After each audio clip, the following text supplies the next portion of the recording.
రాష్ట్రపతి ద్రౌపది ముర్ము భావోద్వేగానికి గురయ్యారు. పుట్టినరోజు నాడు కంటతడి పెట్టుకున్నారు. 3 రోజుల పర్యటనలో భాగంగా డెహ్రాడూన్కు వెళ్లారు రాష్ట్రపతి. అక్కడ అంధుల పాఠశాలలో నిర్వహించినటువంటి కార్యక్రమంలో ఆమె పాల్గొన్నారు. అక్కడ పలువురు అంధ విద్యార్థులు పాటలు పాడారు. రాష్ట్రపతికి పుట్టినరోజు శుభాకాంక్షలు తెలిపారు. ఆ సమయంలో ఆమె భావోద్వేగానికి గురయ్యారు. తన ప్రజా జీవితంలో అత్యంత హత్తుకునే క్షణాల్లో ఇవి ఒకటని చెప్పారామె. కల్మషం లేని చిన్నారుల స్వరం, వారి స్ఫూర్తి దేశానికి నిజమైన ఆత్మను ప్రతిబింబిస్తున్నట్టుగా చెప్పారు.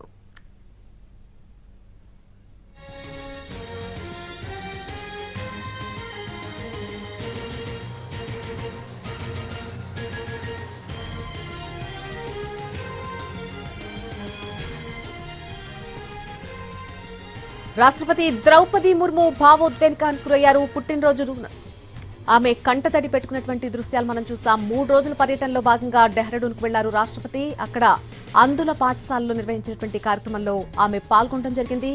అక్కడ పలువురు అంధ విద్యార్థులు పాటలు పాడుతూ రాష్ట్రపతికి పుట్టినరోజు శుభాకాంక్షలు తెలియజేశారు. ఆ సమయంలో ఆమె ఒక్కసారిగా భావోద్వేగానికి గురయ్యారు. తన ప్రజా జీవితంలో అత్యంత హత్తుకునే క్షణాల్లో ఇవి ఒకటిగా చెప్పారు. కల్మషం లేని చిన్నారుల స్వరం, అలాగే వారి స్ఫూర్తి దేశానికి నిజమైన ఆత్మను ప్రతిబింబిస్తుందని అన్నారు.